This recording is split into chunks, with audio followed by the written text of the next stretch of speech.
మహిళలకు free bus ప్రయాణంపై BRS Congress మధ్య మాటల యుద్ధం తీవ్ర స్థాయికి చేరుకుంది. ఈ ఇష్యూకి ఎండ్ కార్డు వేసే దిశగా అడుగులు వేశారు BRS working president KTR. Congress నుంచి విమర్శలు పెరగడంతో ట్విట్టర్ వేదికగా స్పందించారాయన. పార్టీ సమావేశంలో అనుకోకుండా చేసిన వ్యాఖ్యలపై కాంగ్రెస్ రాద్ధాంతం చేస్తోంది అన్న కేటీఆర్, మహిళలను కించపరిచే ఉద్దేశం తనకు ఏ కోసానా లేదంటూ వివరణ ఇచ్చారు. తన వ్యాఖ్యలు మహిళలను బాధపెట్టి ఉంటే విచారం వ్యక్తం చేస్తున్నానని తెలిపారు కేటీఆర్.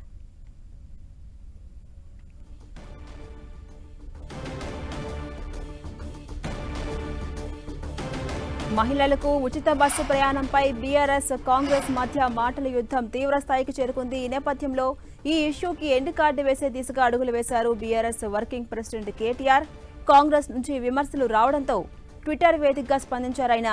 పార్టీ సమావేశంలో అనుకోకుండా చేసిన వ్యాఖ్యలపై కాంగ్రెస్ రాద్ధాంతం చేస్తోంది అన్న కేటీఆర్, మహిళలను కించపరిచే ఉద్దేశం తనకు ఏ కోసానా లేదంటూ వివరణ ఇచ్చారు. తన వ్యాఖ్యలు మహిళలను బాధపెట్టి ఉంటే విచారం వ్యక్తం చేస్తున్నానని తెలిపారు కేటీఆర్.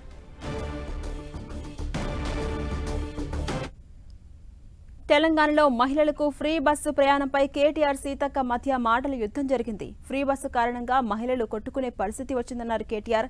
బస్సులో మహిళ పనిచేసుకుంటూ వెళ్తే తప్పేంటని సీతక్క అన్నారని, బస్సుల సంఖ్యను పెంచి రికార్డ్ డ్యాన్స్లైనా చేసుకోవచ్చన్నారు కేటీఆర్. కేటీఆర్ వ్యాఖ్యలకు మంత్రి సీతక్క కౌంటర్ ఇచ్చారు. మహిళలంటే కేటీఆర్కు గౌరవం లేదన్నారు. తెలంగాణ మహిళల పట్ల అభ్యంతరకర వ్యాఖ్యలు చేసిన కేటీఆర్ పై మంత్రి సీతక్క తీవ్ర స్థాయిలో ఆగ్రహాన్ని వ్యక్తం చేశారు.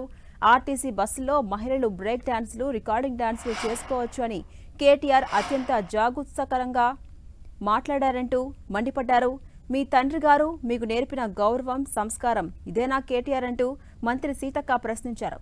మీ ఆడపడుచులు అంతా బ్రేక్ డాన్సులు చేస్తున్నారా అని ఆగ్రహాన్ని వ్యక్తం చేశారామె. ఆడవాళ్లంటే మీకు గౌరవం లేదని, మహిళల పట్ల కేటీఆర్ చేసిన వ్యాఖ్యలు తీవ్ర అభ్యంతరకరంగా ఉన్నాయన్నారు సీతక్క. బేషరతుగా కేటీఆర్ తెలంగాణ మహిళా లోకానికి క్షమాపణ చెప్పాలంటూ సీతక్క డిమాండ్ చేశారు. 10 ఏళ్లుగా హైదరాబాద్ క్లబ్బులు, పబ్బులు, బ్రేక్ డాన్సులను ఎంకరేజ్ చేసిన చరిత్ర మీది అని మంత్రి సీతక్క నిప్పులు చెరిగారు.